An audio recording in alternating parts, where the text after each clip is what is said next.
A gente vive numa sociedade onde a gente não pode parar. A gente, inclusive, não tem o direito de adoecer. E agora a gente tem um vírus que se beneficia justamente disso.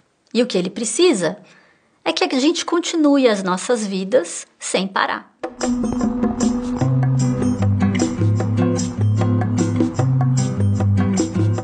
A maior arma contra o coronavírus é justamente parar. Nós não temos mais como parar esse vírus. O vírus vai se propagar e vai infectar uma grande parte da população mundial. Mas o que a gente precisa fazer é reduzir a velocidade com a qual esse vírus vai se propagando. Muitas pessoas, elas estão focando na questão de que uma porcentagem muito pequena das pessoas morrem, ou elas estão focando e dizendo que é apenas uma gripe. Mas a coisa não é tão simples assim. Como o vírus ele vai se propagando e ele vai tomando conta e infectando muitas pessoas, esse número ele vai praticamente dobrando a cada dia. E aí essa curva ela fica muito acentuada. E isso aumenta o número de pessoas que precisam de assistência hospitalar. E chega num ponto dessa curva onde o sistema de saúde não dá conta de tratar de todo mundo. Então, o que nós precisamos fazer? Reduzir a velocidade como o vírus se propaga para artificialmente reduzir o número de infectados que têm sintomas e que precisam de assistência hospitalar todos os dias. Isso já foi feito. Taiwan é o melhor exemplo desse controle. Essa curva, ela modifica e o número de pacientes que precisam de assistência hospitalar, ele é sempre dentro do possível para o sistema de saúde. Para se sair dessa curva para essa curva, todos nós precisamos parar, refletir e modificar a nossa rotina de vida. Qualquer um que pode, que tem autonomia, precisa revisar toda a sua rotina por semanas e talvez meses daqui para frente. O que nós precisamos é nos distanciar um do outro para que esse vírus não se propague. A melhor arma é o isolamento. Só que esse isolamento social, esse distanciamento social, justamente por sermos seres sociais, ele traz danos psicológicos. Nós não queremos nos sentir aprisionados, nós não queremos nos sentir isolados. A gente estava até agora em contato físico e social o tempo todo, mas ligados no celular. E agora vem um vírus que faz com que a gente, na verdade, mude o comportamento e faça um bom uso do celular, porque agora nós precisamos estar mais afastados fisicamente, mas nós podemos estar todos unidos pelo celular. De acordo com a ONU, essa pandemia é uma pandemia que pode ser controlada. Então, qual é o grande problema aqui? Parar tem um custo econômico gigantesco e não parar pode custar muitas vidas. Refrisando, uma grande parte da população mundial vai ser infectada. O que não pode acontecer é muita gente sendo infectada ao mesmo tempo. Como neurocientista e entendendo de comportamento humano, o que a gente percebe diante do problema do coronavírus é que as pessoas estão reagindo de duas formas distintas e as duas formas que não ajudam. Muitas pessoas negam o problema e muitas pessoas entram em pânico. Nós não precisamos entrar em pânico. O pânico, ele é absolutamente inútil. A ciência, hoje, ela é completamente diferente das outras epidemias, completamente diferente da gripe espanhola, e nós sabemos como lidar com a situação. O que nós precisamos é fazer.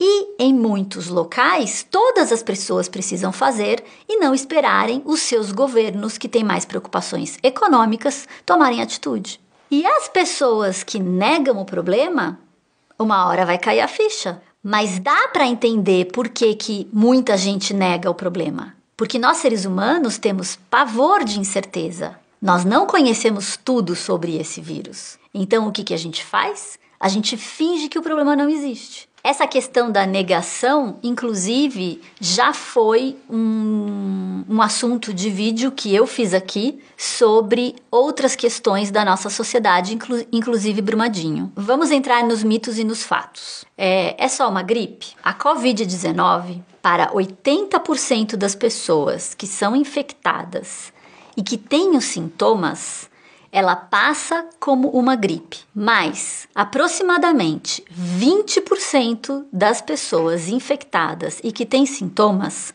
vão precisar de assistência hospitalar por dias ou até mesmo semanas. 20% é muita gente. Então, nós não estamos falando de uma simples gripe, é algo bem mais sério. Tem muita gente falando que esse vírus, ele morre no calor. Isso não é verdade. O vírus, ele dura menos no calor, mas ele se propaga no calor também. Exemplos de que esse vírus continua se propagando no calor são Singapura e Taiwan, que aliás são dois bons exemplos que conseguiram reduzir a velocidade com que o vírus se propaga. Eles deveriam ter o segundo maior número de infectados no mundo e eles não têm. E eles têm apenas uma morte. Singapura conseguiu se reestruturar e se reorganizar, não de forma tão eficiente como Taiwan, mas eles não têm nenhuma morte. A China adotou práticas de isolamento de forma agressiva e foi somente por isso que ela conseguiu reduzir drasticamente o número de mortes. E quais são as pessoas que são mais vulneráveis e que precisam ter mais cuidado ainda?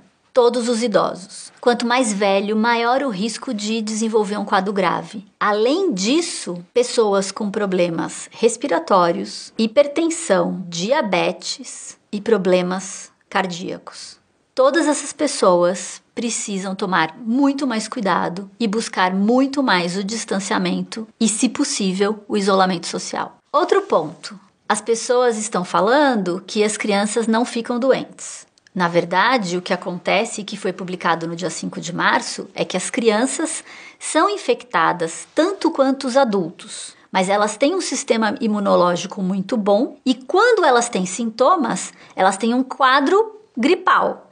Mas o problema da importância do distanciamento social é que elas transmitem esse vírus para outras pessoas. Então, as crianças que continuam indo para a escola e têm pais ou avós idosos, elas podem estar sendo infectadas e passarem esse vírus para pessoas que são de risco. Muita gente acha que basta melhorar a higiene pessoal e que usando álcool gel ou lavando as mãos por mais tempo é o suficiente para que não seja contaminado, mas isso não é verdade. Isso ajuda, mas não evita, e só isso não é suficiente, como já foi falado. O mais importante é o isolamento social e, quando não possível, o distanciamento social. E isso principalmente de pessoas que apresentam algum sintoma. O que a gente precisa saber sobre o tempo de incubação do vírus? Os estudos indicam que, em média, o vírus fica incubado durante 5 dias ou 6 dias. Mas o tempo de incubação pode ser de 0 até 24 dias. O que é importante também a gente levar em consideração e que já está sendo uma conduta utilizada até mesmo em países ricos. Se você tem os sintomas da Covid-19, que podem ser um estado gripal, uma tosse seca ou até mesmo uma febre, o ideal é que você fique em casa, se isole ao máximo, porque se existe a suspeita de você ter o vírus para você não passar para outras pessoas, mas não é para sair correndo para o hospital, porque muita gente desenvolve esse quadro, não tem o coronavírus e indo ao hospital você aumenta as chances de ser infectado. Ficando em casa e cuidando do estado gripal é a melhor forma de lidar com a situação. Porque se o quadro piorar, dá tempo tranquilamente de ir para o hospital. Uma outra questão que gera muita dúvida é que agora muitas pessoas querem fazer o teste para saber se tem o vírus ou não. E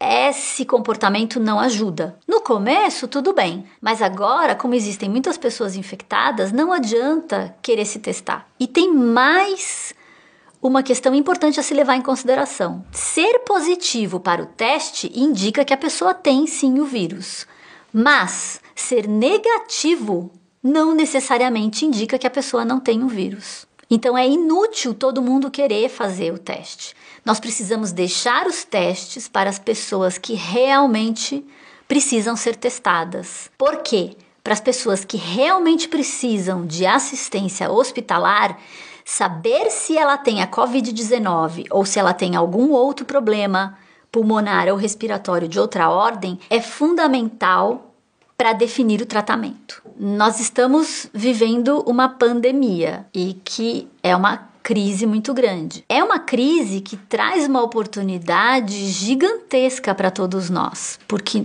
nós temos a oportunidade de reduzir a velocidade com que o vírus se propaga. Então, na verdade, nós, seres humanos todos, temos aqui uma oportunidade muito grande de sermos líderes nessa campanha contra a propagação do vírus. E esse é um trabalho colaborativo. Quanto mais as pessoas cooperarem, mais devagar o vírus vai se alastrar. E em países como o nosso, de um histórico de pouquíssima confiança nos governos, essa cooperação, esse trabalho colaborativo, ele é fundamental. E muito provavelmente a gente vai aprender muita coisa que vai melhorar na nossa vida com o coronavírus. Que uma série de viagens de trabalho são desnecessárias, nós podemos resolver pela internet. A nossa higiene vai melhorar muito